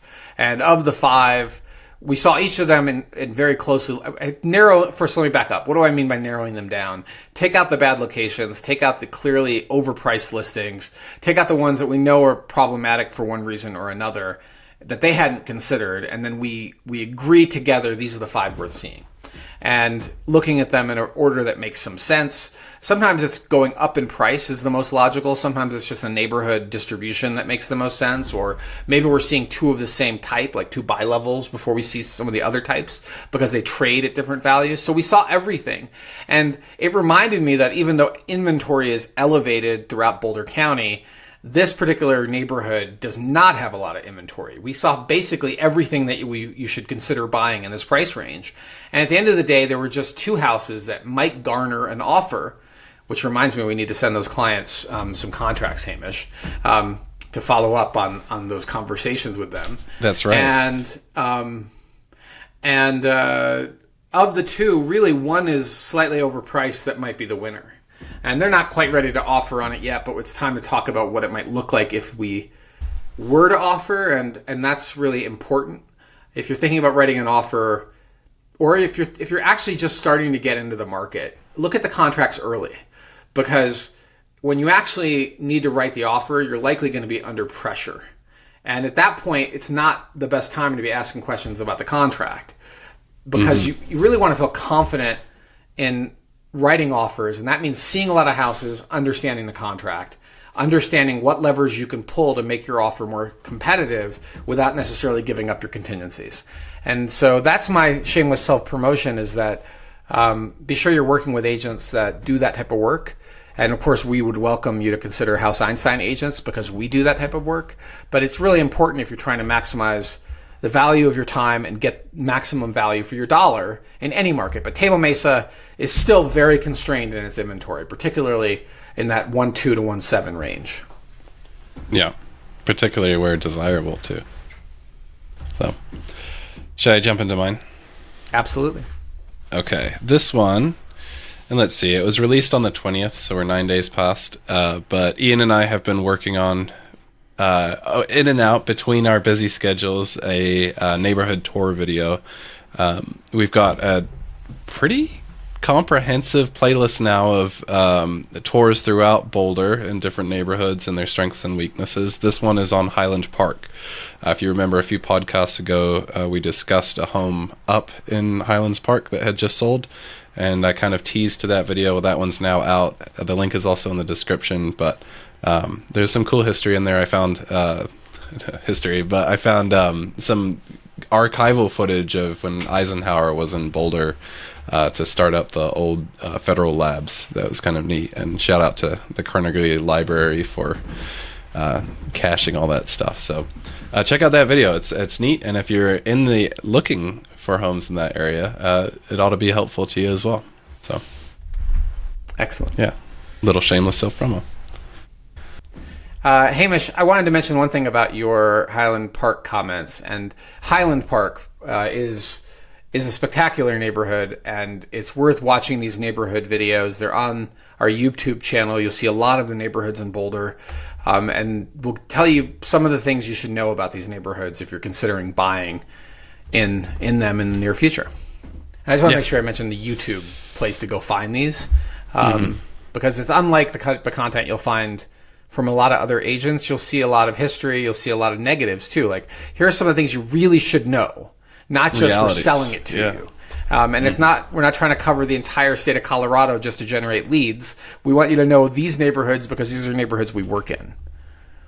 Yeah, precisely. And funny enough, that ties back to our tale of the trench, where we were like telling the clients what they didn't want to hear. We'll do the same thing in our neighborhood tour videos. All right. Well, let's talk about the news. Case-Shiller, matched pairs analysis. This is this is the indices that I think a lot of YouTubers quote for, like, saying the housing market is going to crash, I think.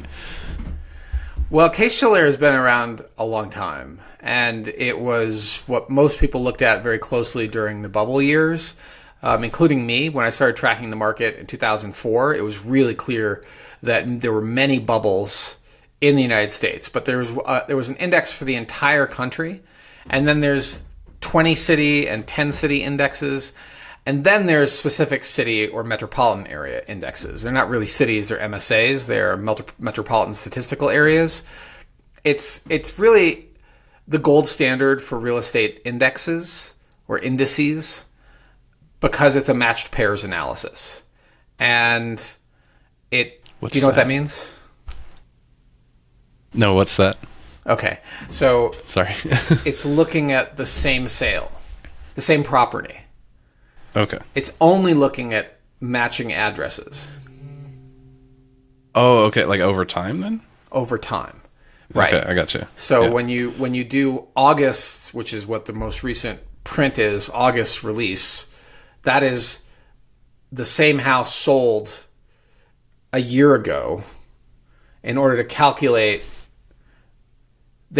or whatever time period they use, but it's the exact same house. And then they calculate how that index, which is baseline to, I can't remember what year, it might be 2000. There's a data point where it's baseline to in time. I don't have Case-Shiller in front of me, but the number of the index is relative to the starting point of the index. And then what they're doing is looking at the change as a percent from the previous year. And it's an analysis only of matched pairs. So if they can't find a matched pair in the data set, it is not in the data. I don't think that it's not perfectly accurate. There is no perfectly accurate index, right? But it is a really useful look at what's happening in the market. And of course, it looks at all these different places. So for Denver, it showed that the change month over month, I guess we're doing month over month and not year over year, so I stand corrected here, but month over month was down 0.77%, so less than 1% drop from July to August, and that's after the previous month saw a 0.5% drop from June to July. And then they do the year over year. The year over year change was 0.72%. And I mean, the headline for some of these people are that 9 out of the 20 cities in Case-Shiller had negative year over year price changes. That's a big deal. It also, there's other takeaways that I think are really important, is that this is the entire Denver metropolitan statistical area. It is not just like the city. Not even of just Denver City. Yeah. It includes a very large area. So keep that in mind. And just like we were talking about with Table Mesa and Prospect, you really have to dive deep into these neighborhoods to understand what's happening with prices. And you have to adjust for sometimes one-offs, like somebody who may have desperately sold, having been given bad advice or a foreclosure or other sort of distress sale from an actual market sale. And you also have to adjust for arm's length. And that's the part that can be very difficult, because if you're only using tax assessor data, it's very difficult to know what is an arm's length transaction. So, it's also trailing. This is data from August. Now it's October. So if you were to make real estate decisions based on August data, you're driving with the rearview mirror. It's got to be November. Yeah. It's about to be November, and this was just published. So it's too late to be actionable. And it's no surprise prices were dropping. We've been talking about all summer how high the inventory was, how much selection there was for buyers, particularly at the high end of the market. There was a lot of downward pressure. So I'm not surprised that all prices are down in the Denver statistical area or metropolitan area. What is interesting is to see such variability year over year, right? You've got Boston going up 4%. You've got Chicago going up 5.9%. Let me make sure that's Chicago and not Charlotte. And you see what seems to be Tampa going down 3.3%. All of that is not unusual, the differences between our major cities in our country. Yeah. And what is even more important to understand is that when you're really buying or selling, you have to drill down right to the neighborhood level. and you need actionable information, which is current information, stuff that's happening right now. And the most important of which is who are the current competitors. So if you're listing your house, you should be tracking the competitor tracking is 10 times more important than what happened with Case-Shiller 3 months ago, or even 100 times more. And important. Actionable. Yeah. Right. So when you're getting real estate data from anywhere, always take it with a grain of salt and ask about its relevance to your specific search or property you're thinking about selling, and whether or not the time period is actionable to what you're planning to do. And the most relevant time period is now, and the most important competitors, the most important data points are the competitors and how buyers perceive that relative to your listing. But anyway, Case-Shiller's out. Totally not useful for our purposes and shouldn't be useful for yours either. Take that, YouTube doomers. Take that as a soundbite, Hamish. Yep. I've already marked it down for a snip. So Kanye is selling out. We've covered Kanye before, so in tradition, we have to cover him again. I think we covered it was a concrete Malibu beach house that had been completely stripped that he sold lost. This time, it's a Wyoming ranch. I had heard about this ranch, and I've seen some of the vehicles he had stored on this ranch. Bighorn Mountain Ranch, one of 2 properties in Wyoming that he owns. And the buyers are the very same family he bought it from back in 2019. They wanted it back. This is, I guess, David and Paula Flitner, who doesn't mean anything to me.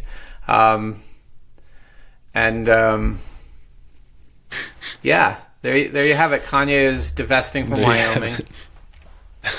And it's sort of, I don't know, I feel like this idea he had, I don't know if you knew about it, was the Yeezy campus.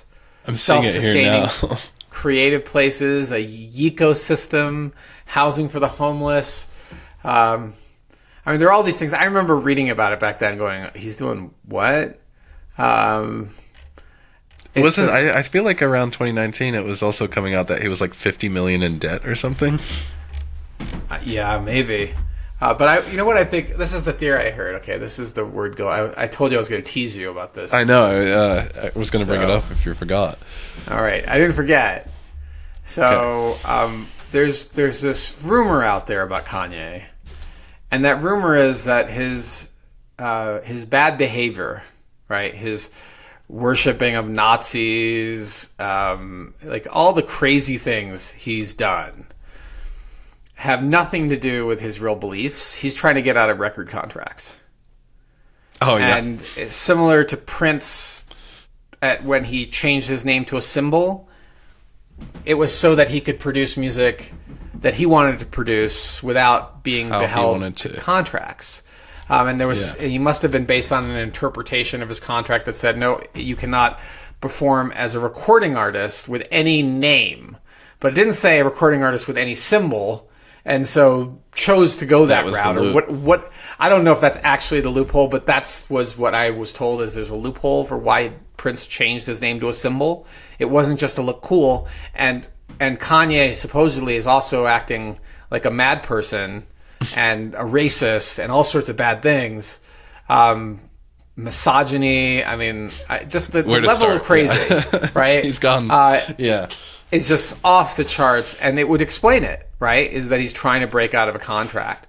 But these sort of celebrity weirdo compounds, these giant estates, very expensive estates that sometimes get built in the middle of no place with people that have money to burn, are fascinating in like a voyeuristic sense. You can enjoy the freak show, right? And that's what this is about. Yeah. I hope that theory is true because it's much nicer than if it isn't, you know. Well, the buyers quickly put two portions right back on the market. Snowshoe Lodge, Mountain Island, both popped up for sale. Bighorn Mountain, Snowshoe Lodge and Mountain Island, $5.9 million. Bighorn Mountain Hideout listed at $5.75. And Monster Lake Ranch, the other Kanye property, is currently listed with a $12 million price tag. And Hayden Outdoors Real Estate represents all three properties. Cleaning up. Good to be Hayden Outdoors Real Estate. Maybe. I mean, it's Kanye properties. Yeah. I think that the notoriety will help sell it. Yeah. There was another article, we were looking at this, and it had, I don't remember where it was located, but apparently one of his other properties he bought for like $2 million, which relative to this, sure. And it's like the roof had fallen off, and he's just letting it like go. I remember that. He was just letting it go because he doesn't care, and you can only have so much attention to dealing with things. I've heard it said there's another billionaire out there. I can't remember this person's name. I think maybe the person who founded Telegram. It's a young billionaire, and he owns very little property. He owns no property, I believe.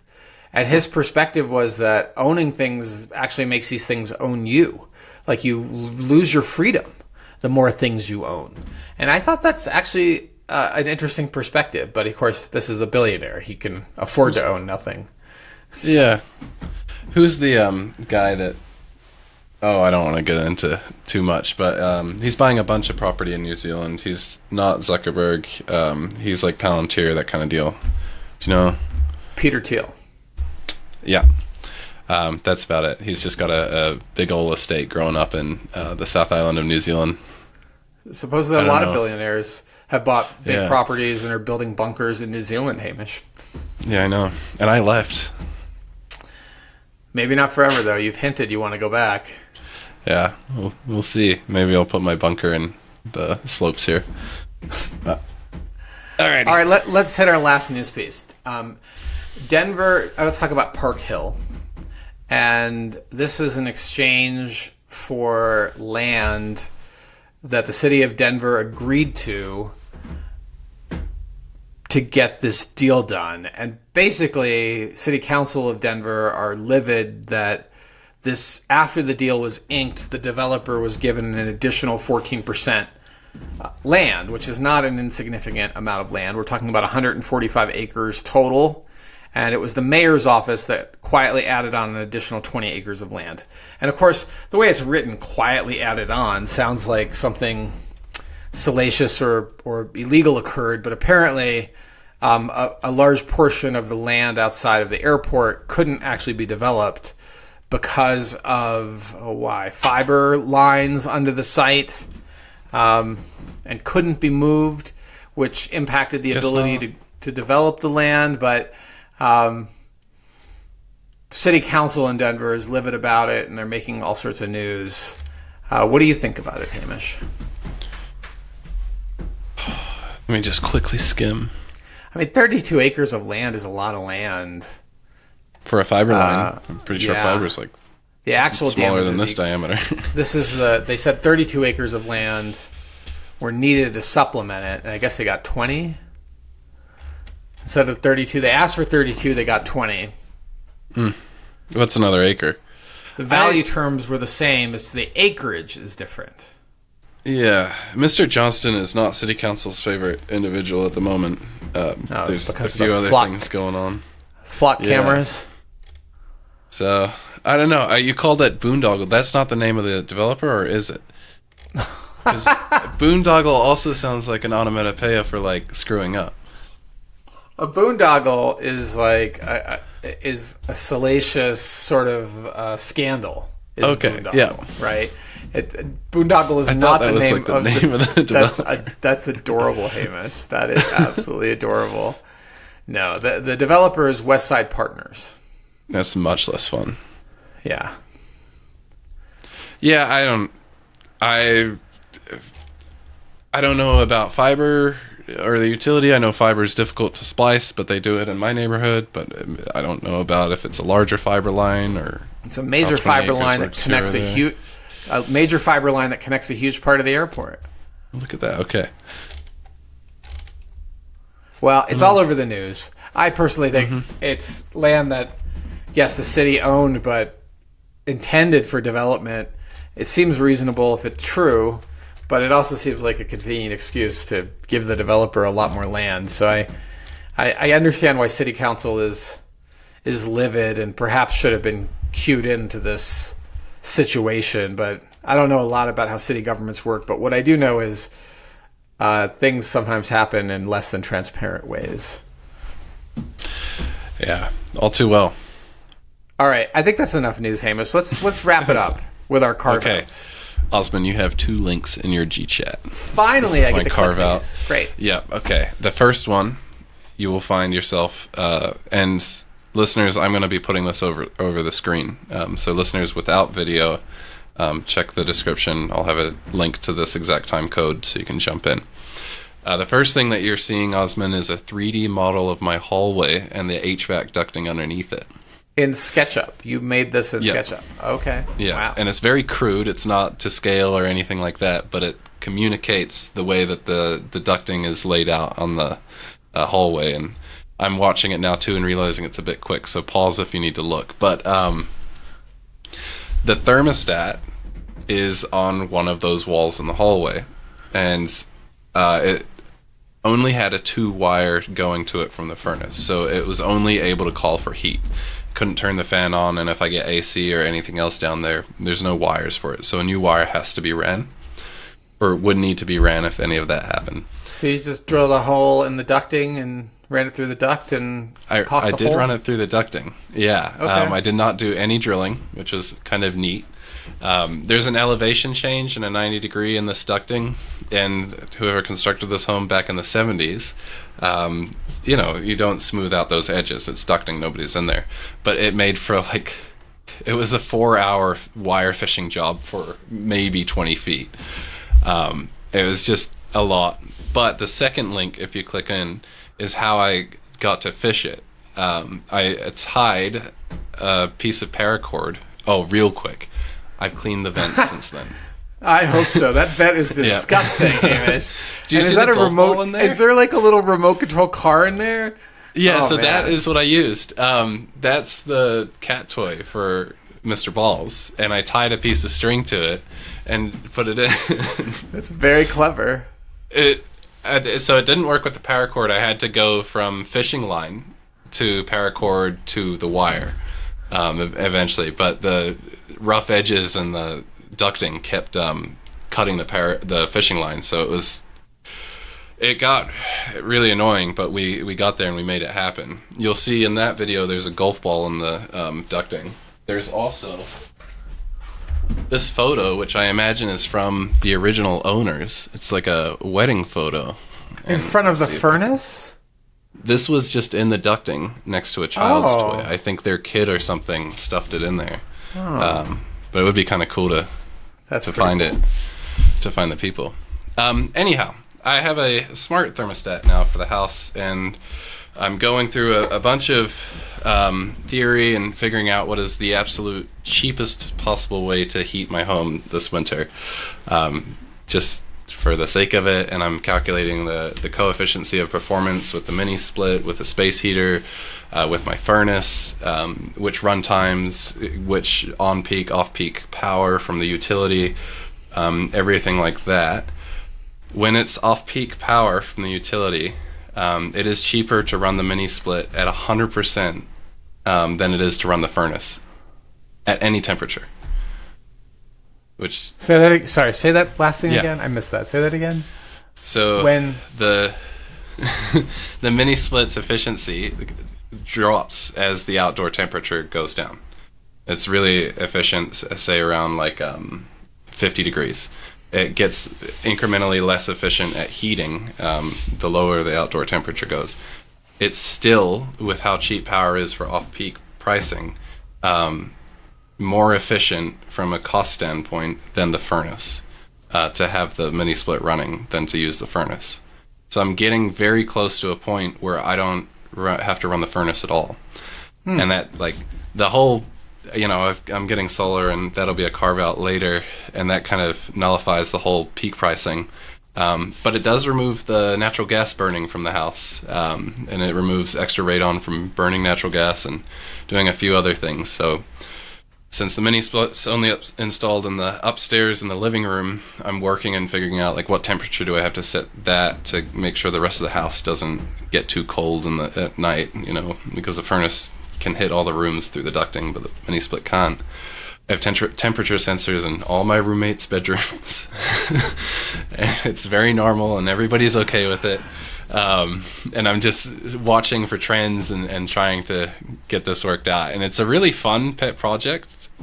I'm thinking we're going to get like maybe $10 in savings, and we probably won't see it on a bill because I'm doing all sorts of tests here and there, and it's running up the cost anyway. But yeah, it's just been a fun kind of pastime. I bet you weren't, when you bought this house, did you realize how much work and systems and stuff you would do to improve it? I did this to myself. I think all the showings that we've done and seeing some really lovely homes that are well buttoned up and put together and everything kind of started this bug in me where I'm like, I could do that, or maybe I could do it better. And it's just now a rabbit hole. And like, the house is comfortable. The furnace is oversized. Like, the mini split is just the icing on the cake. But now I'm like, how can we lower our cost? How can we like get it down to like bare bones, but still intelligent and still comfortable? And yeah. Well, it sounds like it's fun, and you're learning in a weird way.